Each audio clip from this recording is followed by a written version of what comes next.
利路亚，哈利路亚，阿门，阿门，阿门，阿门，阿门。我们上个礼拜操练过了，牧师说阿门的时候，你们说哈利路亚，我说哈利路亚的时候，阿门。我们再来一次哦，哈利路亚，阿门，阿门，哈利路亚，哈利路亚，阿门，哈利路亚。哈利路亚的意思是什么？赞美耶和华我们的神，他配得赞美吗？阿门。当我们耶和华这位神他配得我们赞美他的时候，你是他所创造的人，你配得赞美吗？跟旁边的人你跟他说，你是最美丽，你是最帅的，你是最帅的。哈利路亚。弟兄姐妹请起立。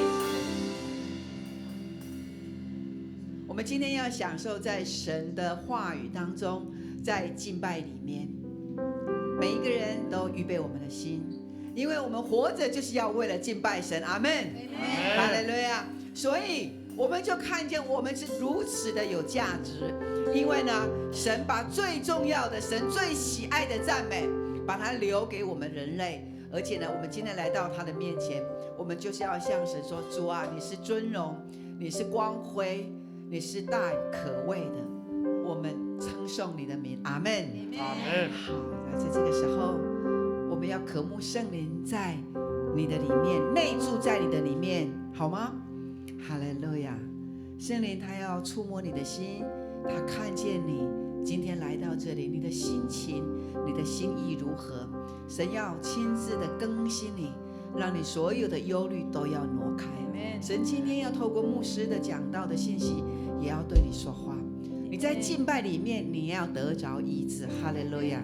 我们凭着信心，牧师邀请我们把我们的双手举起。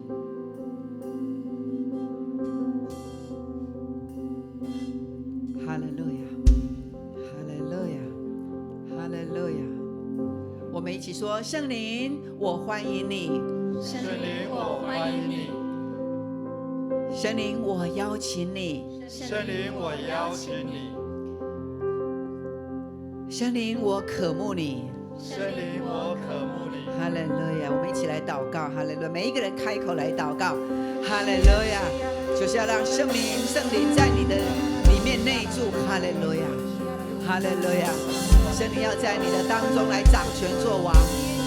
你要打开属灵的耳朵、属灵的眼睛，领受圣灵与你的同在。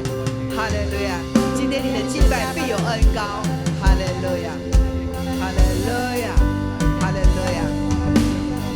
哈利路亚！哈利路亚！神他说他要将恩惠平安赐给我们所认识他的人，认识主耶稣的人，在我们里面就有平安，就有恩惠。哈利路亚！哈利路亚！哈利路亚！是哈利路亚！我们一起用使徒信经，我们要来再一次的告白我们的信仰。来，请。我信上帝，全能的父，创造天地的主。我信我主耶稣基督，上帝的独生子，因圣灵感孕，由童贞女玛利亚所生，在本丢彼拉多手下受难，被钉十字架受死，埋葬，降在阴间。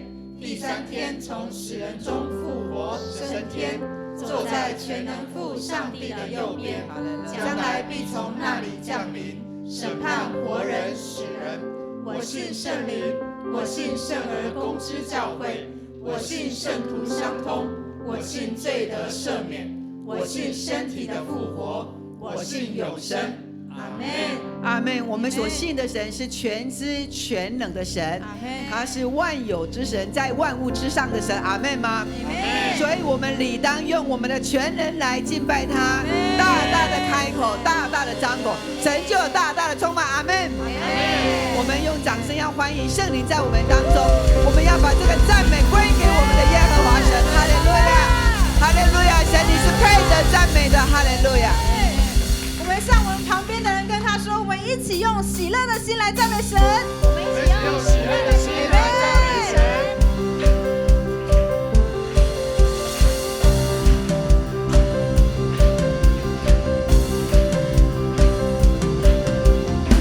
声音拣选我们，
主爱，走遍世界各地。我们所到之地，万民都要归向你。就是这个时刻，带着烛光，照亮黑暗之地。大声宣告耶稣是主，万国都敬拜你。就是这个时刻，带着主爱，走遍世界各地。我们所到之地，万民都要归向你。就是这个时刻，带着烛光，照亮黑暗之地。大声宣告耶稣是主，万国都敬拜你。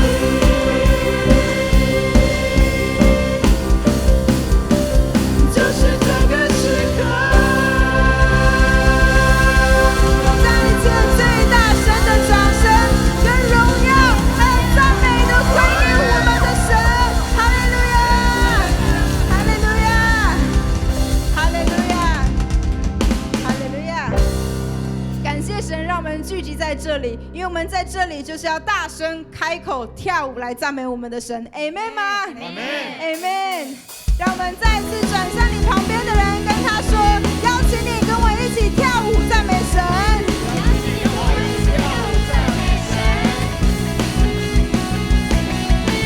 赞美主生命，赞美主生命，你名在全地何其美，你心是广大，怜悯不断绝，你慈爱永远长存。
神喜悦。你的你的赞美神喜悦。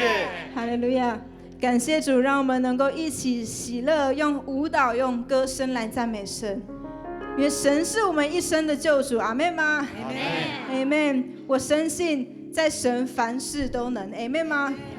阿们。不管我们的生命遭遇到任何的事情、任何的处境，神都在我们的生命当中陪伴我们、带领我们，让我们更加的突破，让我们更加的更新我们的生命。好吧，就让我们一起用一颗敬拜的心来敬拜我们的神。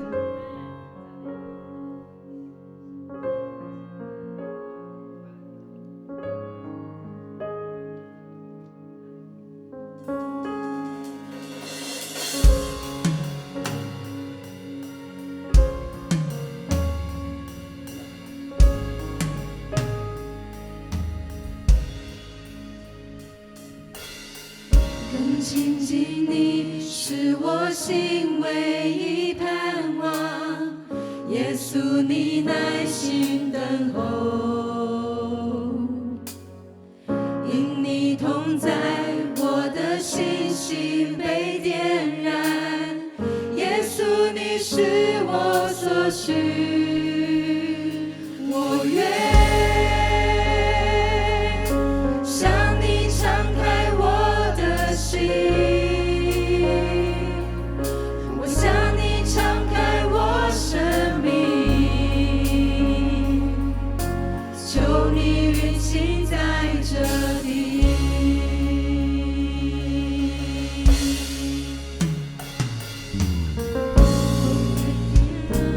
紧抓住你不放手，因我心靠你话语，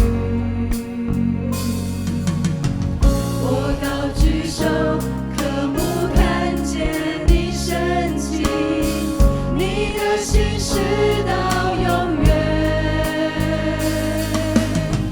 你的心事到永远，我愿向你敞开我的心，我向你敞开我生命，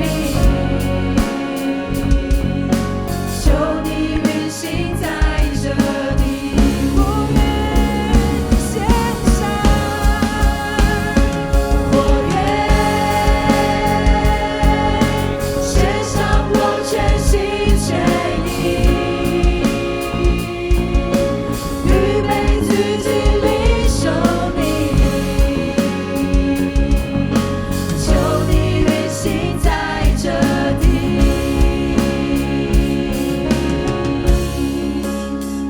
在这个时刻，凡事都有可能，奇迹从天降临，运行在这里，我们同心欢迎耶稣尊贵君王，你的荣耀同在，充满在这里，在这个时刻，凡事都有可能，奇迹从天降临，运行在这里，我们同心欢迎耶稣尊贵君王，你的荣耀同在，充满在这里。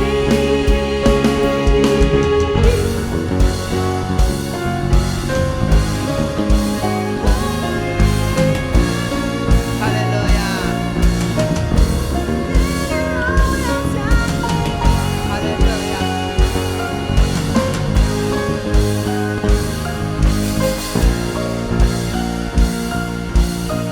圣灵的同在比一切的同在都更好。当我们举手祷告的时候，神迹就从天而降。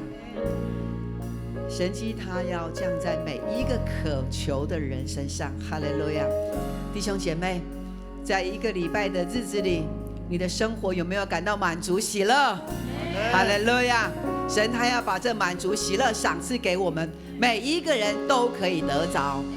神他告诉我们，你是我的孩子，我要将那祷告的权柄恩赐放在你的身上。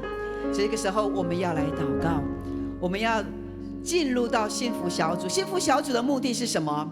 为了要让在教会之外还有许许多多的未得之民，他们不认识耶稣基督。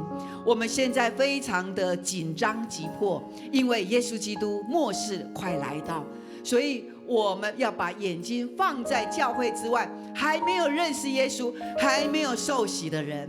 所以这个时刻牧师要邀请我们，我们要来两个人，我们要来 RPG， 求神的灵透过我们的 RPG 那幸福小组，我们对于传福音的渴慕，我们的呼求，神必垂听。阿们。我们所提名邀请的新朋友，他也必来到这当中。我们要为我们的中永和，为我们台湾来祷告。我们现在我们两个人来寻找两个人，哈利路亚。会的带不会的，我们的同工来互相协助，我们的组长互相来协助，哈利路亚，哈利路亚，也为彼此的祷告，哈利路亚，哈利路亚。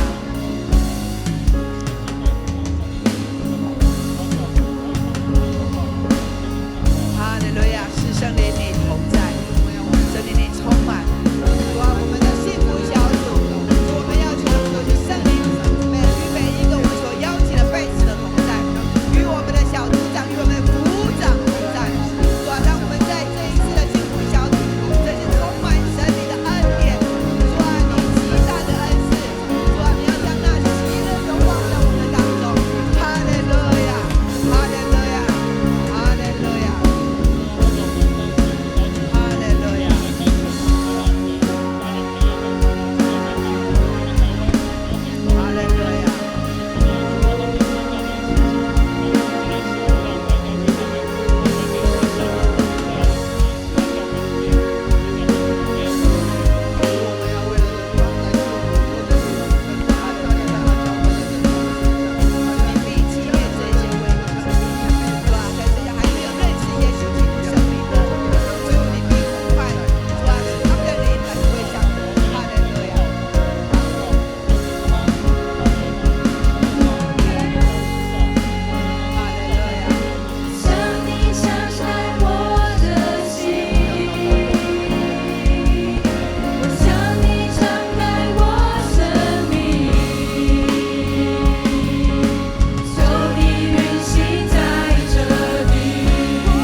有喜乐的灵，阿们，阿们。在我们当中有满足的灵，哈利路亚。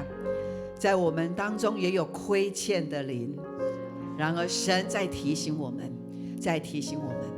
不管你的光景如何，只要你与耶稣基督同住，圣灵内住在里面，你让圣灵内住在里面，你必然得恩宠，阿们，阿们。跟旁边弟兄姐妹，你跟他说，你必得恩宠，我相信。你必得恩宠，我相信。哈利路亚，把掌声归给神。哈利路亚，哈利路亚。跟旁边的人，你跟他说，很慎重尊荣的跟他说，请坐，请坐。哈利路亚。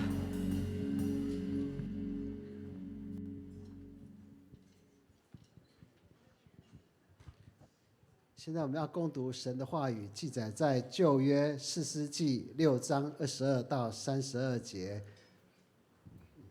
请基甸见他是耶和华的使者，就说：哀哉，主耶和华，我不好了，因为我敌面看见耶和华的使者。耶和华对他说：你放心，不要惧怕，你必不致死。于是基甸在那里为耶和华筑了一座坛，起名叫耶和华沙龙，就是耶和华是平安的意思。这坛在亚比以谢族的俄弗拉，直到如今。当那夜，耶和华吩咐基甸说：你取你父亲的牛来，就是那7岁的第2只牛，并拆毁你父亲为巴力所筑的坛，砍下坛边的木偶，这磐石上整整齐齐的为耶和华你的神筑一座坛，将第2只牛献为燔祭，用你所砍下的木偶做柴。基甸就从他仆人中挑了10个人，照着耶和华吩咐他的行了。他因怕富家和本城的人，不敢在白昼行这事，就在夜间行了。城里的人清早起来，见巴力的坛拆毁，坛旁的木偶砍下，第2只牛献在新主的坛上，就彼此说：这事是谁做的呢？他们访查之后就说：这是约阿施的儿子基甸做的。城里的人对约阿施说：将你儿子交出来，好治死他，因为他拆毁了巴力的坛，砍下坛旁的木偶。约阿施回答站着攻击他的众人说：你们是为巴力争论吗？你们要救他吗？谁为他争论，趁早将谁治死。巴力若果是神，有人拆毁他的坛，让他为自己争论吧。所以当日人称基甸为耶路巴力，意思说他拆毁巴力的坛，让巴力与他争论。愿神的话常常在我们心中。接下来要请本堂主任牧师周牧师来为我们讲道，他讲到的是真假信仰的争辩论，辩证。亲爱的弟兄姐妹，大家平安。感谢主，让我们充满喜乐在这里敬拜。我们教会是一个敬拜神的教会，充满了荣耀在这其中。当我们每一个人用喜乐的心来到他面前，跟着我们的乐团、舞团这样一起来敬拜的时候，那个非常美的画面，我相信在天堂的敬拜就是这样。阿们。你跟隔壁说，你今天参与了天堂的赞美，来。阿们，真的是感谢主，让我们可以在这里高举基督的名，宣告他为王在我们当中。OK， 今天我们感谢主，让我们一起来我相信不管在现场的，甚或是在线上的直播的，我们同心赞美他。也巴望在直播的弟兄姐妹都能够回到我们当中来，一起来敬拜。在现场的敬拜，那种属灵的氛围是非常强烈的。阿们，感谢主哦。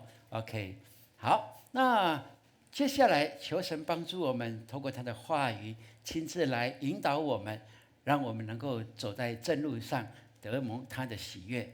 OK， 我们请大家起立，我们一起来宣告。来，上帝启示的圣经是我生命的保障，能力的源头，选择的根据。现在我要领受真理，我用信心宣告，我的心门敞开，灵魂苏醒，我必力上加力，恩上加恩。奉主耶稣的名，阿们。大家请坐。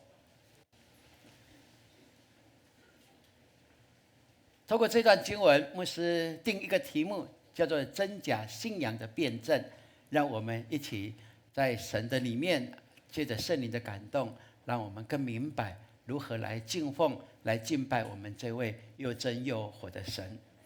在18世纪，英国有2位神学家撼动了整个基督教界。这2位神学家，第一位叫做约翰卫斯理。约翰卫斯理他就是卫理宗的一个带动更新的一个创始人之一。他整个让神在他的身上做起了其他的善功，带动起英国福音派的一个大复兴。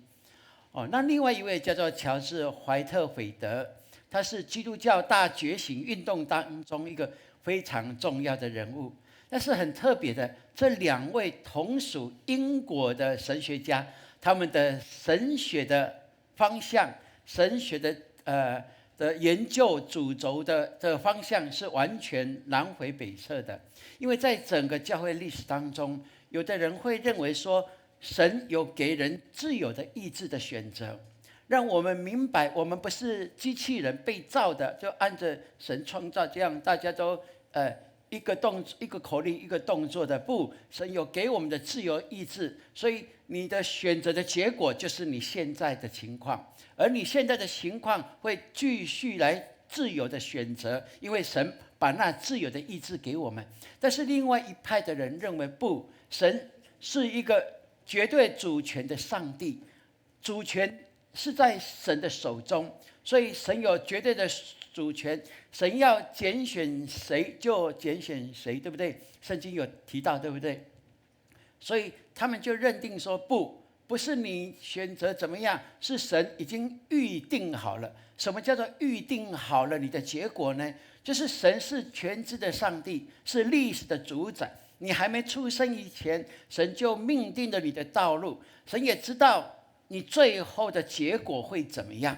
所以不是神牵着你的鼻子走，而是神因为知道你结果是怎么样，你在你的整个人生的旅程里面会遇到什么，你会怎么样的信心来面对这一些，这个最后的结果他知道了，所以他已经你还没出生，就已经预定了你是否是他所拣选的，是否可以成为一个得救得胜的基督徒。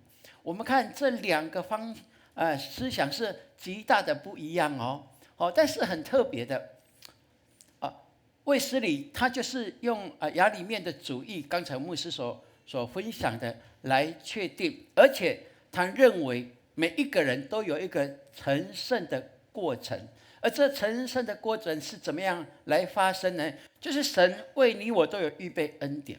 然而当我们要领受这恩典，有一个过程。第一个，我们要认罪悔改，我们要凭着信心被神算为义人，并且我们要成为一个重生的基督徒。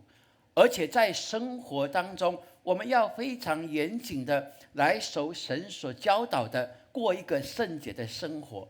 我们没有办法一下子圣洁，但是我们可以越来越经历神，越来越体会到神的爱，越来越懂得走在神喜悦的道上，做一个圣洁的基督徒，成为一个有见证的基督徒。所以到这个过程到最后，你就可以成为成圣的人。哇，这是卫斯理就是他所强调的也是亚里面主义里面非常重要的一个神学的观点。而怀特斐德呢，他是比较着重在研究加尔文主义的，而我们长老教会就是加尔文主义所开发出来的长老教会的信仰的中心所以他就强调预定论，他非常的强调人要过一个敬虔的生活，也要有一个圣洁的生活，这是必然的。但是这不是你得救的必然的条件，因为你的得救蒙恩，不在于你为耶稣做什么，不在于你奉献多少，也不在于你怎么样的用功德来换取你的神的恩典，不可能。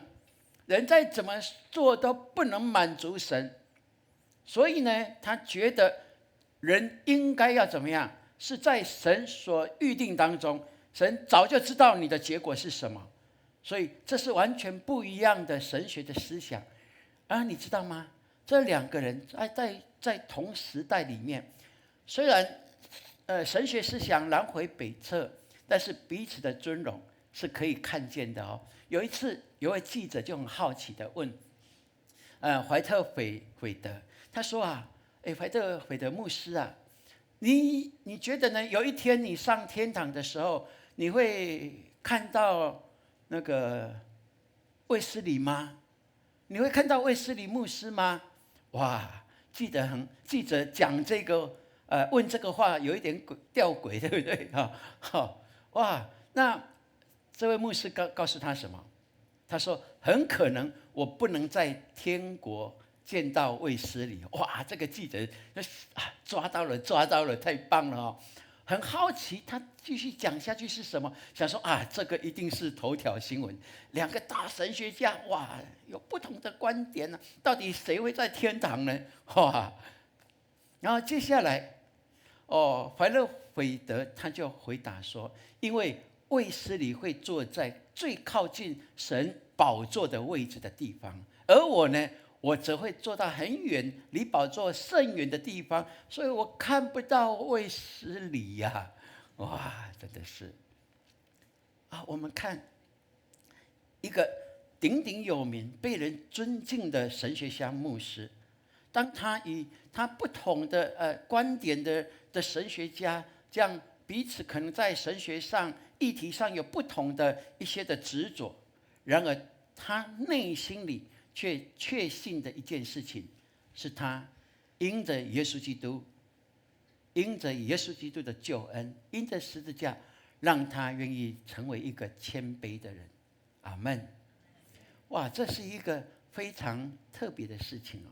我们看，当两造有争执的时候，谁也不服输的时候要说到彼此的尊重，有时候不容易的一件事情。但是在信仰里面，却叫我们能够学效耶稣基督，因为他本有上帝的形象，却怎么样？不把自己与上帝看为同等的，反倒谦卑自己，成为人，并且怎么样？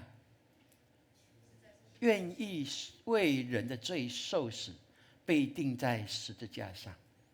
亲爱的弟兄姐妹，那种谦卑到愿意为人受死，这是耶稣基督给我们最好的榜样。我们看怀特斐德这牧师，他不止在他的文笔上来表达他所信的是谁，他也用他的行为生活来见证他所信的，他的信心是纯全的信心，因为他用谦卑的心来对待每一个人。求神给我们，因为信仰是要活出来，不是说说而已，对不对？你把这句话提醒隔壁好不好？信仰要活出来，不是说说而已。我们要在这个时代自称为说我是基督徒，容易吗？现在容易了，20年前比较不容易哦，现在容易了。现在很多公众人物、艺人，他们都很勇敢的说，我就是基督徒，对不对？那20几年前、30年前、40年前，根本很多都是不敢表态他是基督徒哦。现在比较容易了，但是说比较容易哦。但是要把信仰活出来，这就是考验着你我是不是信真的还是信假的。我们看今天我们所研读的这段经文一个神所拣选使用的基甸，他怎么样来经历神这位神呢？我们看当时候基甸的时代，以色列人他们面对了一个非常麻烦的一件事情，就是在他们邻州有一个民族叫做米甸人，而这米甸人啊，人好多好多，圣经记载他们就像蝗虫般的这样多了。好为什么以色列人会对他们这个真的不知怎么样处理呢？因为以色列人他们殷勤的做工，然后当他们收成五谷，在晒谷的时候啊，这米甸人就会来抢夺他们的食物。哇，真的很麻烦，对不对？好不容易一个季节经过栽种，然后培养这样子一路走来，收割以后啊，想说这半年至少有这些食物可以享受了，但是就被抢夺而光了。所以对以色列人来讲非常的痛苦，所以就有一些人，他们就回想到他们的信仰，就跟神来祈求：耶和华上帝啊，求你帮助我们脱离米甸人这样的一个强恶，这样的一个恶者啊，这样的恶灵啊，神啊，你帮助我们！神啊，你帮助我们！神听他们的祷告，神就拣选了叫米甸的这个人。而当米甸被拣选的时候，米甸他自认为说：不行啊，我没办法啊，耶和华上帝啊，米甸人那么多，哪有可能？我们根本就没有对他们没有法子啊！哇！所以神拣选基甸的时候，你知道在什么地方吗？就是在基甸在晒五谷的时候啊，他怎么晒五谷？他为了怕被米甸人发现，所以啊，他们就在那个平地上挖个大窟窿。这个大窟窿至少要比人高，大概3公尺左右。然后在大窟窿换个平地挖个坑洞，弄平以后，在这个窟窿里面来晒五谷。这很辛苦哦。那这有什么好处？就是远看的时候看不到人，对不对？也看不到这些五谷，就不会被抢啊。你看他们用这样的一个鸵鸟心态来面对他们的恶敌哇！然而我们看，当神呼召他的时候，神很明确的告诉他：我与你同在，你就必击打米甸人，就像击打一人一样。圣经记载，米甸人像蝗虫般的，但是在神的眼中，米甸人是多少人？就像一人一样。哇！你要面对100个人容易，还是面对1个人容易？当然是面对1个人容易啊！这是在神的眼光，让米甸有信心来回应神的呼召。而就在这个时候，我们就看见喽，哇！基甸就非常的喜乐，带着祭物到神的面前来。他按着他心所想的，要有一个印证，所以他宰了羔羊来献给神，而神的使者就用他的木杖点在这祭物上，圣经就记载，就有火从岩石出来，把这一些的祭物全然的烧尽了。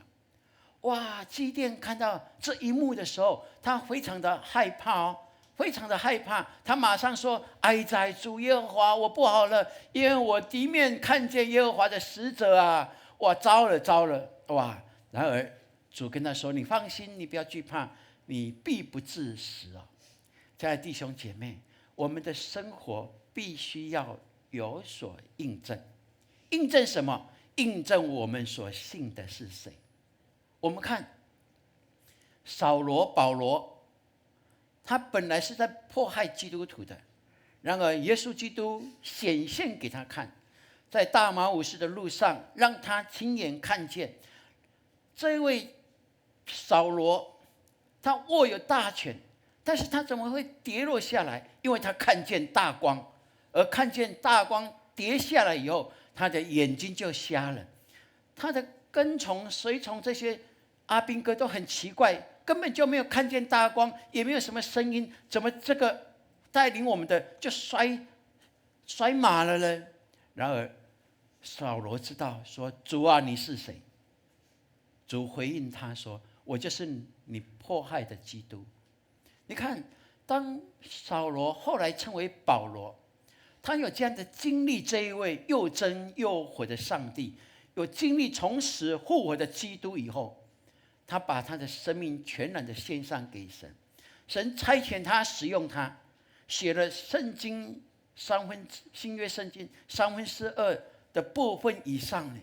而且我们也看见他真的面对极大的艰难，甚至被人丢石头、被鞭打、被关，甚至几乎快死，他依然执着。为什么？因为他亲眼看见这位神，他明白他所信的是又真又活的上帝。亲爱的弟兄姐妹，如果我们有跟保罗一样这样的被呼召，有跟基甸一样被呼召的这个经历，我相信在我们的信仰道上，我们是一个纯全信仰的人，任何的打击都不会让我们动摇的。阿们。我们也看见早期的基督徒就是这样子，他们本来是拜火的、拿香的，后来他们遇到了家庭的艰难，甚至生病，找不到医生，得医，而且很多的宗教都走过了，最后他们来到教会找耶稣，而他们被医治以后呢，他们的一生就全然的归给神，因为他们相信这位神是医治的，是赐丰盛的主。所以亲爱的弟兄姐妹，信仰一定要有所经历。当我们有所经历的时候，我们就会相信我们所信的是谁。所以我们看基甸，当他发现他所献的祭物都被烧尽以后，他点一根火柴都没有呢，他钻木取火都没有呢。然而这些祭物神悦纳了，所以他就说：耶和华sharom，耶和华sharom，耶和华是赐平安的神。耶和华sharom，我们一起说来，耶和华sharom。sharom 就是希伯来文的，我们翻译为平安，但是台语更好哦，可以翻译成台湾话叫做那真好势，真好势哦，我们说真好势哦，耶和华赏赐我们就是真好势。哎，你有好势无？有哦，真好势哦，有没有？要学哦，这个台语很特别，这个是中文里面找不到的哈，所以翻译起来应该用台语真好势。甚至有时候我们在生病朋友来探望你你现在有好势无？你嘛会讲真好势啦，因为耶稣听我，耶稣帮助我，对不对？这是耶和华sharom的真正的含义在这里。愿神帮助我们，让我们有这样的一个美好的经历，就能够宣告耶和华sharom，耶和华给我在任何的处境当中都有真实的平安，是世人所不能给的。阿们。是世人所不能给的，他给我的是真正的平安，他给我的是真好势。阿们。愿神给我们有这样的确信，所以火热的心来追求我们这份信仰，而且非常的坚信神所应许的必然成就，这是基督徒我们生活里面信仰的态度所必须要有的。真假信仰的辩证，不是在辩证这位神是真的还是假的，我们相信我们所信的神是宇宙万物的真神了，是历史的主宰了，是我们所有一切的来源跟归依。那如果你确信这样，那如果在我们的生活当中还没有办法经历它，那表示是谁的问题？是神的问题吗？不是哦。回过来我们要来看是不是我们的问题。接下来我们就会发现，为什么以色列人会面临米甸人这样的掳掠呢？到底是原因在哪里？我们可以好好的来思考来了解。所以信仰在经历中印证。阿们。你的信仰在你的经历中会印证你信多少，你了解多少，你依靠多少。我们一起来说，来，信仰在经历中印证。是的，信仰在经历中印证。耶稣告诉我们，我们一起来读这段经文。来，你们中间学做父亲的，谁有儿子求饼，反给他石头呢？求鱼，反拿蛇当鱼给他呢？求鸡蛋呢，反给他蝎子呢？你们虽然不好，尚且知道拿好东西给儿女，何况天父岂不更将圣灵给求他的人呢？路加福音11章11到12节。阿们。耶稣告诉我们，神要把最好的，天父要把最好的给我们。那你定义的最好是什么？有的人会想说，是一栋房子吧，对不对？哇，家财万贯吧？不，耶稣说最好的，天父要把最好的给你是什么？是圣灵。阿们。是开启你智慧，是让你能够得着力量，让你有恩赐，能够服侍他，服侍神的教会，服侍众人，让你明白你所有的一切的丰盛都在耶稣基督里面得着。而这个就是主耶稣所求的，而天父所要乐意给我们的圣灵。所以求神给我们有这样的一个明白看见，基督徒的你我们不能没有圣灵的同在，我们不能没有圣灵的引导，我们更不能没有圣灵的提醒，教我们走在光明的道上，成为光明之子。所以生活的经历告诉我们，如果你要成为一个有见证的基督徒，你就是要亲身去经历，亲眼所见的，你亲身经历的，亲口诉说的这一些神在你身上的作为，即便是非常的小事，你依然能够诉说他的恩典。阿们。而你勇敢的说，就是在见证一件事情，我的靠山就是耶和华上帝。阿们。你要勇于见证。阿们。要勇于见证在你的生活当中，这是我们所必要的。所以我们经历所信的，我们也在见证所信的。你活出来就是见证，不是吗？当你信耶稣基督以后，累积的每一天，累积的经历，都是用你活生生的活现出来的，在见证你所信的到底这一位是全能的上帝，还是你口中所说的而已，还是只是你礼拜天来礼拜的上帝而已。这是你我成为基督徒我们要好好的思考。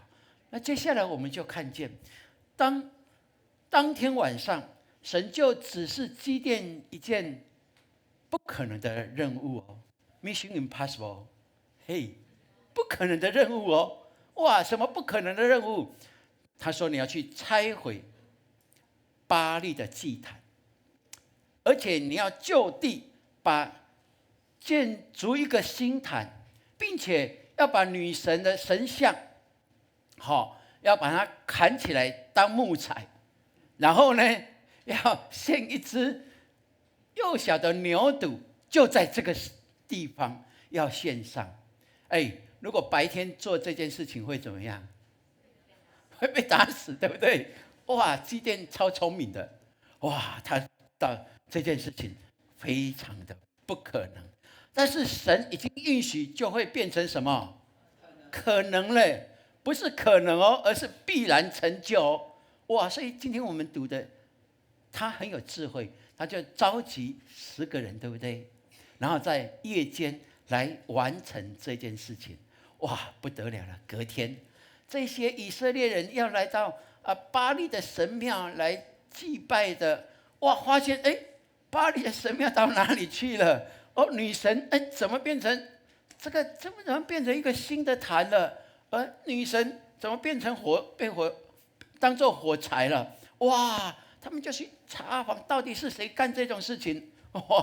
哇！谁大有这样的这么豹子胆比豹子胆还大后来发现就是谁？就是庙祝的儿子啦。庙祝的儿子祭奠的父亲约阿斯，他就是庙祝呢，因为他在管理这个神庙嘛，对不对？他负责保护神像的，而这些祭坛的，哇！我们看为什么以色列人当时会被米甸人这样的掳掠，他们辛辛苦苦所得的一切呢？是因为怎么样？他们离弃了上帝，去拜偶像。真正的原因在这里，不是米甸人多凶悍，不，米甸人在神的眼中，虽然是蝗虫般的多，但是主告诉基甸，他眼中只有一个人。阿们。真正的原因在这里，真正的原因在这里。亲爱的弟兄姐妹，愿神帮助我们，让我们来思考：如果成为基督徒的你我，你觉得你信主这么久了没有被祝福，那是神不祝福你吗？你应该要问说：为什么我没有办法得着神的祝福？为什么我没有权柄去支取神为我预备的丰盛、平安跟喜乐？为什么我的信主这么久了，我还是不会被人所羡慕我的家庭？为什么？到底为什么？难道是我们所信的神不够能力赐福给你吗？绝对不是的。我们应该反过来，像以色列人一样，神爱这个百姓，虽然许多的人已经背离了他，不再侍奉耶和华上帝，他们把他们该献给神的献给巴力，献给这些神明。然而就在他们最危难的时候，有一小撮的人祷告神说：主啊，耶和华，你拯救我们脱离这样的一个凶恶吧。神就兴起一个人，叫一个人，然后呼召300个人来打败10几万的仇敌。你可以想象吗？所以求神帮助我们。历史告诉我们这个事实。约阿斯他就这样回应这一些要来抓他儿子的这些以色列的百姓，信奉巴力神明的哦。他说：你们为巴力争论吗？你们要救他吗？你们真的想救他吗？如果要救他的，应该先把他处死。因为如果巴力是神，有人拆毁他的坛，他不会为自己争辩吗？难道巴力你们所信的神明就这样头被砍了，也没有办法讨回公道吗？有没有道理？真的是有道理，不是吗？亲爱的弟兄姐妹，愿神帮助我们，让我们在这里好好的帮助自己，帮助自己的家庭。基甸，我相信基甸他已经早就跟他的父亲约阿斯说明神怎么呼召他，神应许他什么，要面对基甸人像蝗虫般的。神告诉我说，我像面对一个人而已。我相信约阿斯相信，因为他回头了，他明白了，他过去以为巴力才是他的生产的神明，而他现在知道他们错了，他回头了，所以他勇敢的不只保护他的儿子，也保护以色列的家，让他们重新回到神的面前认罪悔改。所以亲爱的弟兄姐妹，求神帮助我们，让我们明白，如果你有这一份信仰，觉得这信仰是你一生最重要的，那你一定要好好祝福你的家。即便你的家现在有一些成员对这份信仰懵懵懂懂，甚至还不认识，甚至不愿意接受，但是你既然相信神是祝福的神，那你天天为他们祷告。我相信，我100%相信，神一定听我们的祷告，并且按着他美好的旨意，要让我们全家全然的归向他，并且我们的世世代代都会因我们有这样的执着，这一份信仰，成为一个蒙福的家族。阿们。这是你我可以确信的，不要轻忽他，不要轻忽他。牧师再问一次，过去这个礼拜，你有每天为你的家、为你的家人守望祷告的，举手一下好不好？哈利路亚！真的这个一定要执行，好不好？好，请放下。还没有的，感谢主，让你很诚实的让牧师看见，牧师会继续为你们祷告啊，好不好？让你们每天一定为你们的家守望祷告。如果你爱你的家，一定爱你的家，不是吗？如果你相信耶和华上帝是宇宙万物的执掌，你已经都相信了，那你为什么还不把家的拦阻能够拆毁呢？要拆毁，重建，敬拜神。阿们。家是我们信仰的基地哦，不要放弃，绝对不要放弃的，绝对不要放弃，绝对不要放弃。说3次了，重要吗？是非常的重要。所以我们不可以嘴里只喊着说主啊主啊，我们生活中还是用别的神来代替真神。什么叫做用别的神？就是你敬拜神的时候，你会想说啊，先不敬拜，我还有很多事情，今天请假好了，有没有？下个礼拜再来没关系。不，如果你用这种态度的话，那你所信的也会说恩典慢一步来，是可以吗？可以吗？我相信这是我们所不愿意乐见的。愿神提醒我们，让我们了解尊主为大是每时刻的选项。阿们。我们一起来说，来，尊主为大是每时刻的选项。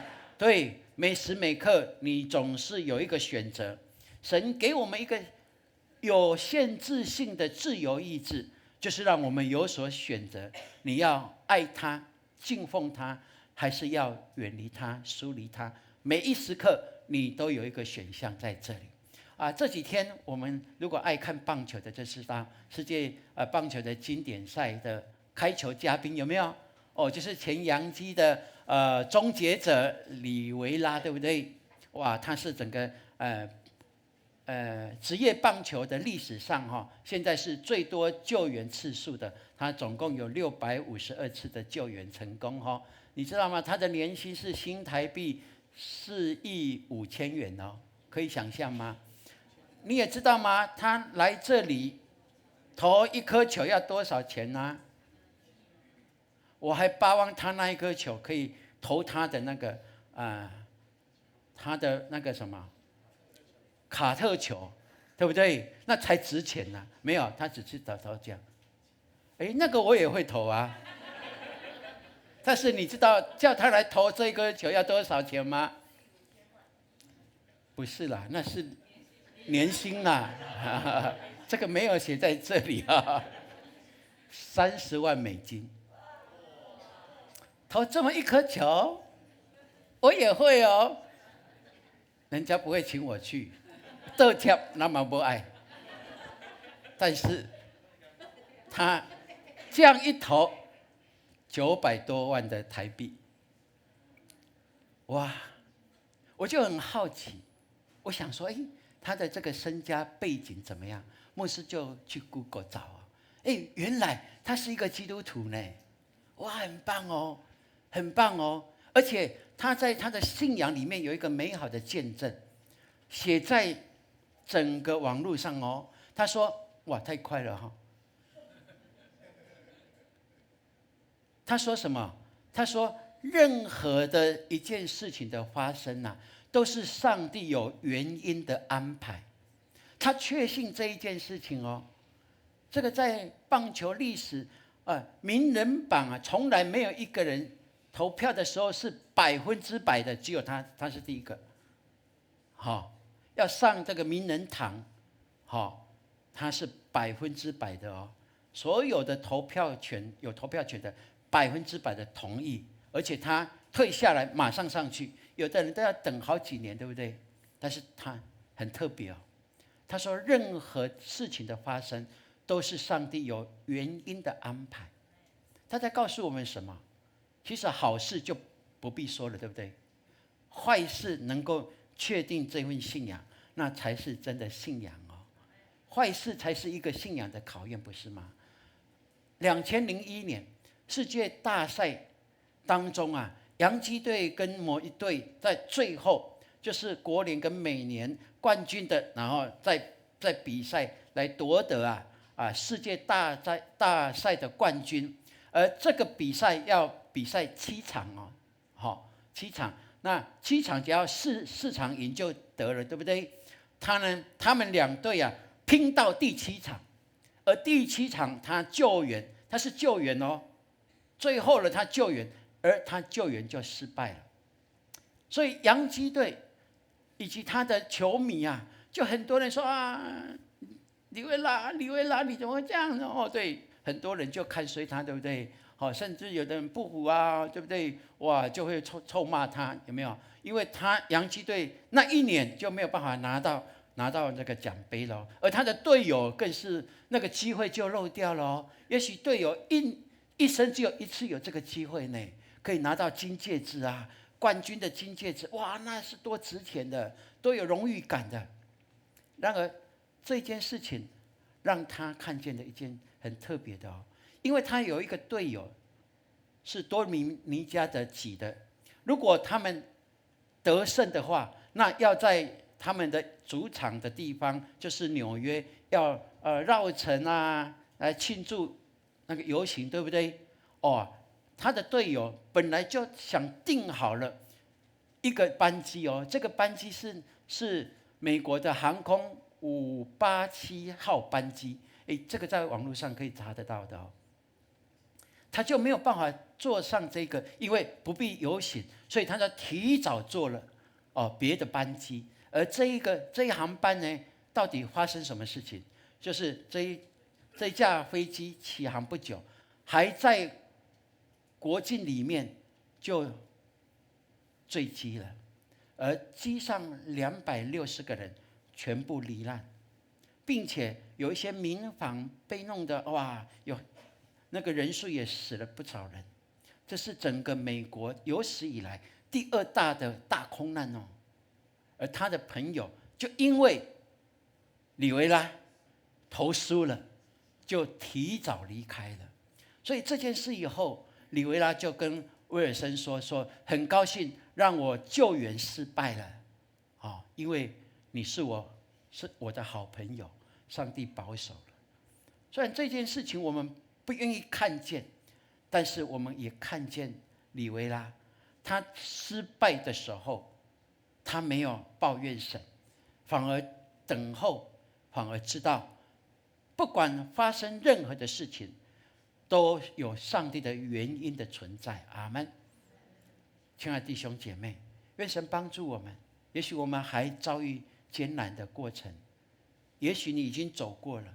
当我们数算，当我们好好静心来思考的时候，愿这份信仰成为你的力量，也愿意这个熬炼让你能够更确信你所信的是谁，因为你正在经历旷野，遇见这位神为你安排，他用云柱火柱，他亲自喂养你，会让你去经历他的同在。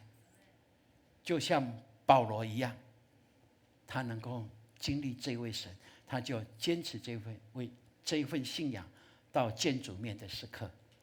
求神帮助我们。里维拉他在他的手套有印制了一个经文，是腓立比书4章13节，我们一起来读。来，我靠着那加给我力量的，凡事都能做。阿们。这是他所信的。我相信我们既然有机会看到来到台湾他也很称赞台湾，对不对？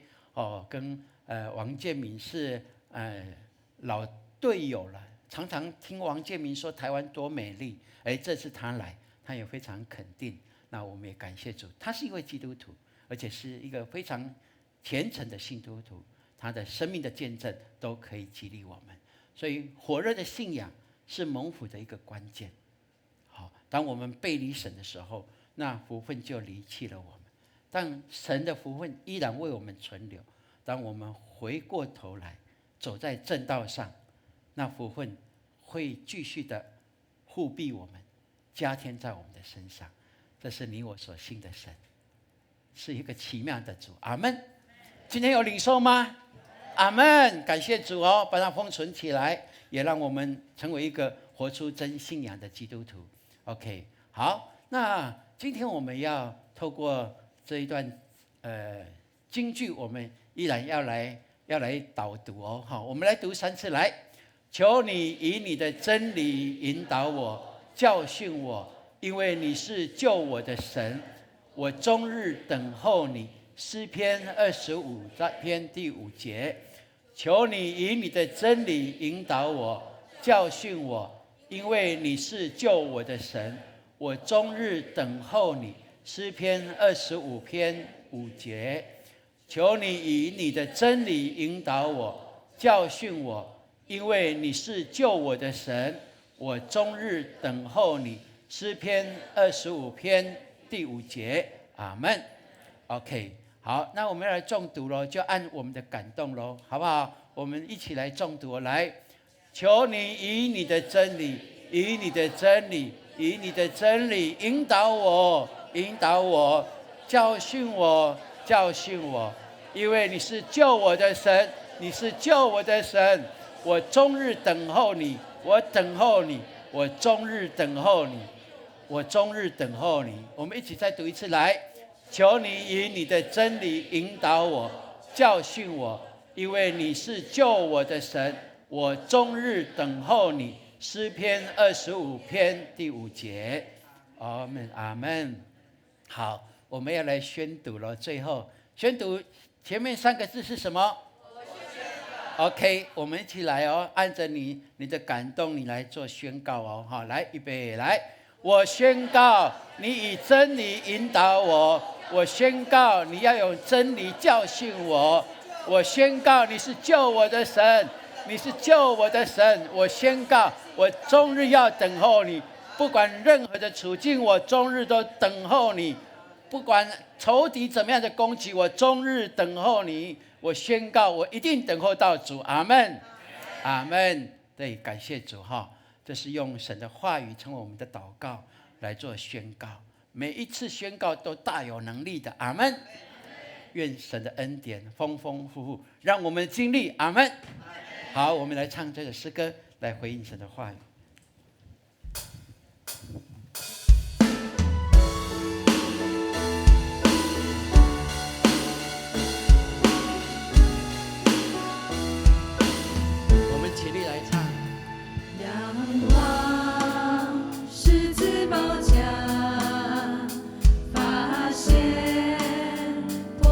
奔向，在你圣洁广场。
自己要绕升起，荣耀宝座在这里。我们把荣耀的掌声归给我们的主，哈利路亚！他是配得的，他永远配得我们一切的敬拜跟赞美，哈利路亚！父神，我们谢谢你，你宝座设立在这里，因为我们把一切荣耀颂赞都归给你。你看我们多么可爱，在这里敬拜，我们扬声歌唱，我们跳舞赞美，我们愿意我们的歌声能够传到万里，叫万国万邦的人都归向你。谢谢你把这权柄给我们，让我们因着你活出喜乐，活出满意的恩典来，把我们的家每一个家都恭敬仰望你手中，让每一个家建立赞美的祭坛，建立祷告的祭坛，让每一个家是越来越蒙福，越得能力，越得神的恩宠，直到见里面的时刻。阿们。奉告耶稣基督的名，阿们。亲爱的弟兄姐妹，请坐。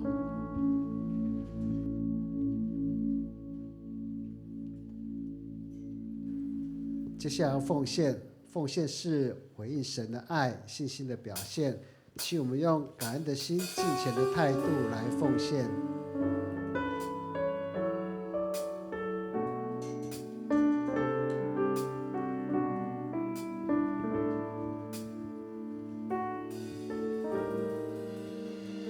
开始奉献。施恩座前，谦卑领受生命活泉，神灵触摸，重新得力，报答主恩，真心所愿，甘心乐意，全心全意，一切所有都属你，恩上加恩，力上加力，分别为圣归于你。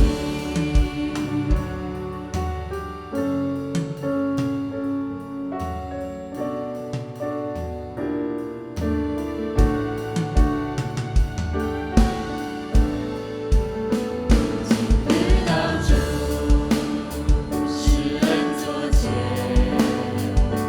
谦卑领受生命活泉，生命主弟兄姐妹，请起立。重新得力，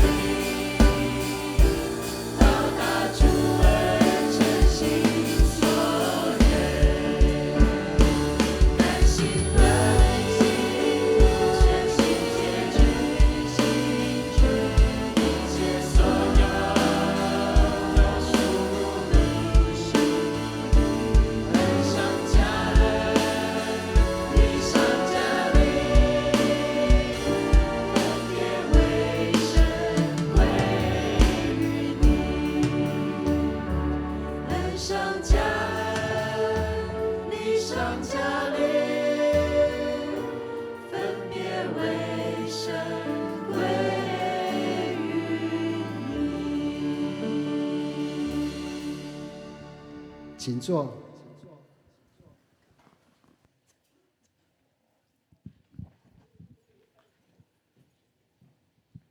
弟兄姐妹，大家平安，感谢主。我们今天透过牧师给我们的分享，让我们领受到从神来，哇，这个极大的恩惠必充满在我们每一个家人当中。好，这个时刻我们一起来关心我们教会的消息。好，在昨天跟今天呢，是我们亿万生命更新营。那等一下呢，礼拜结束之后呢，我们的学员呢要到楼上集合，我们还要在下午的课程还要再继续哈。好，另外呢，我们来看到，好，幸福小组呢在3月26号我们要开始启动了，所以呢，我们有很多的base 的朋友，那我们也要开始来思考，我们家人还没有信主的，你的同事没有信主的，同学还没有信主的，我们都纪念他，把他们的名字提出来，我们好在我们的幸福小组在封闭当中呢，我们都要为这些人来祷告。那我们每一个小组呢，在今天呢要提交我们同工的名单。那另外呢我们在这个礼拜五晚上呢，培育学校成长班也要开课。礼拜六呢是我们的E2的门徒建造营，好，我们学员呢也准时来上课。好，另外我们在3月份呢我们的乐龄营呢陆续的在社区里面来开始。在社区里面，所以呢，我们也为我们的乐龄营，我们期望能够在这个老年人的社会当中，我们看见有许多的年长者还没有认识神的，所以呢，我们也迫切的要把这福音传到他们当中，让他们能够赶上最后一班车来领受耶稣基督。阿们吗？阿们。好，再来就是信仰奖励金要开会哈，我们的同工来按时来出席。好，另外呢牧师呢特别来介绍一下我们在这一次的幸福小组。那这一次的幸福小组呢，好，我们特别呢有举办了我们的各个牧区的幸福手作。好，幸福手作，好，我们来拿来。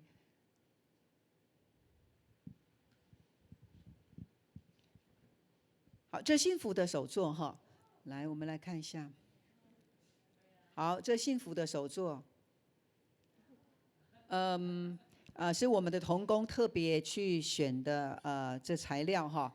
那这上面呢是非常美丽的花，它叫布雕花，也叫永生花。那这个在这一次呢，我们特别也赶在母亲节之前，让我们能够再邀请我们的 best 我们的 best 都可以来参加这个手作。那再来我们幸福小组呢，这个呢是这上面呢，我们还会附了2张的卡片，可以万用卡，你可以送给你的朋友。所以呢，我们这一次非常的精心来为我们设计有这样的一个幸福手作，所以呢这个也可以作为我们邀请 best 来参加到我们幸福小组的一个很好的机会。那我们现在呢特别因为海运的关系，所以呢，我们在订这个材料上面有一个时间的一个急迫性，所以我们就特别推出了，在3月26号之前报名缴费的是可以享有早鸟价250元。然后呢，如果超过这个时间之后呢，那我们就收原价400元。好，所以我们的小组长呢，我们的铁三角同工呢，那现在就可以开始来邀请，然后让我们赶快的来报名。那你说，那我的小组要参加了，因为我们总共开了10个场次哈，所以呢你在周报上面看到你的场次是属于哪一组，那你就参加那一组。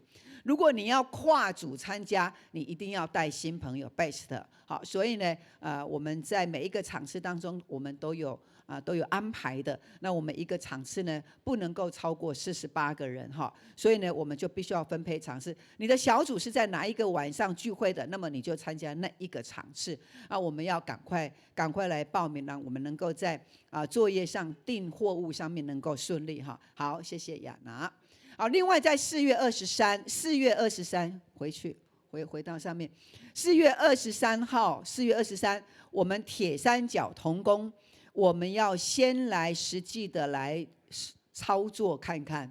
好，铁三角同工，而这铁三角同工呢，你必须要是在我们的手作里面呢，你要成为桌长的。你要成为桌长的铁三角同工，我们才参加4月23号的一个手作的操练操作，还有我们在布道会上面，我们整个的牧区的安排，当天场次的一个安排，服事的安排，接待的安排，还有见证的安排，我们都要在4月23号全程的做一个训练。好，所以请我们的组长来留意这个部分。好，所以呢一个小组只能够最多有3个人来参加4月23号的铁三角的实作哈。好，另外呢我们现在已经有公告出我们青少年跟儿牧的信仰奖励金的申请的名单。好，申请的名单。如果你有什么样的问题，请你在这2个礼拜以内一定要提出。如果超出这个时间，我们就不再受理。OK， 好。好，另外青少年牧区呢要举办领袖共事营，好，所以请我们的铁三角同工青少年的牧区我们的组长辅导呢也踊跃的来参加这个共事营，让我们青少年呢在这个世代能够成为神所祝福的器皿。阿们。好，再来张丰芳姐妹蒙主恩召，那她的告别式的时间是在3月22号，请我们一同为这遗嘱来代祷。好，另外，好，我们来介绍一下于婷的朋友，于婷介绍的雅慧在哪里了？我们请雅慧站起来，非常的欢迎，是于婷的妈妈是不是啊？好，我以为是于婷的姐姐，好于婷你也站起来一下，于婷她呢准备要生产了，还有子宁礼拜几？明天要生产，好，那小宝宝要等到明天咯他们是剖腹产，那我们也真是为他们祷告让宝宝明天呢在神的手中呢非常平安的，妈妈也不用害怕神的爱与你们同在，上帝也祝福你们夫妻，请坐。我们也非常欢迎雅慧姐她来到我们当中。好，接下来我们介绍周牧师的亲戚周允仲好，允仲还有他的太太阿妙好，这是他有叫周牧师叔叔所以是周牧师的大哥的儿子小仲，然后呢他生了双胞胎特别从高雄来。好，我们非常欢迎允仲还有阿妙在我们当中，非常欢迎你们你要家人，我们没有时间回到高雄去看他们，他们就来台北探望我们谢谢你们，上帝也大大祝福我们。好，再来。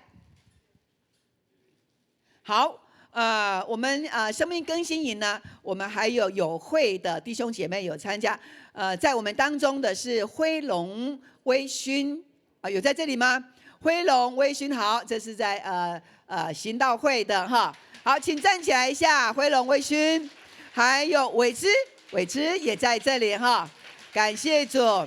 好，请坐。7张教会的树兰还有雅玲有没有在这里？好，非常欢迎你们。感谢主。还有一个最远的从彰化来的田中教会淑妹，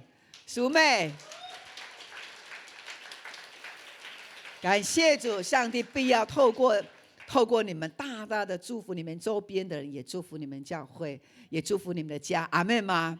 阿们。我们再一次热烈的掌声欢迎这些学员，他们今天还有整个下午的课程所以也要为他们祷告，让他们得力。好，那现在我们的新朋友雅慧好，那我们可以来接待一下。好，那我们一同起立，我们要彼此来祝福。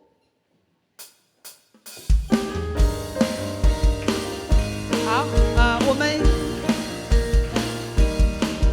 愿你有个好心情，平安喜乐在心里，让我们来祝福你，每一天有盼望有能力。耶稣爱你，爱你，让他爱围绕你，喜乐充满你。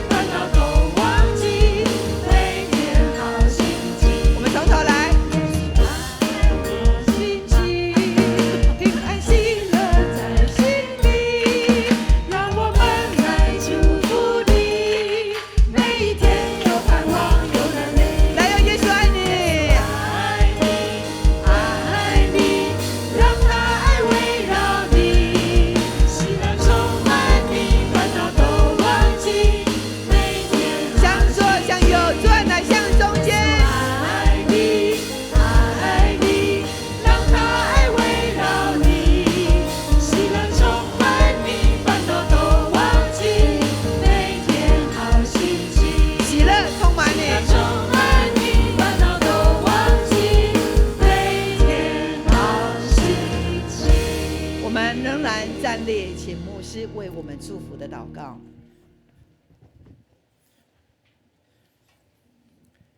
愿上帝无比的能力运行在你手所做的工，脚所踏之处，让你们经历他的同在，亲眼看见他为你们所预备的是超乎你们所求的。更愿你的家成为敬拜祷告的家，让你的家成为社会的祝福，也世世代代传扬他的福音，从今直到永永远远。阿们。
姐妹跟旁边人说，下个礼拜一定要看到你，下个礼拜一定要看到你。大家平安，上帝祝福我们。哈利路亚！大家请坐，上帝祝福我们。线上的弟兄姐妹，神也祝福你们。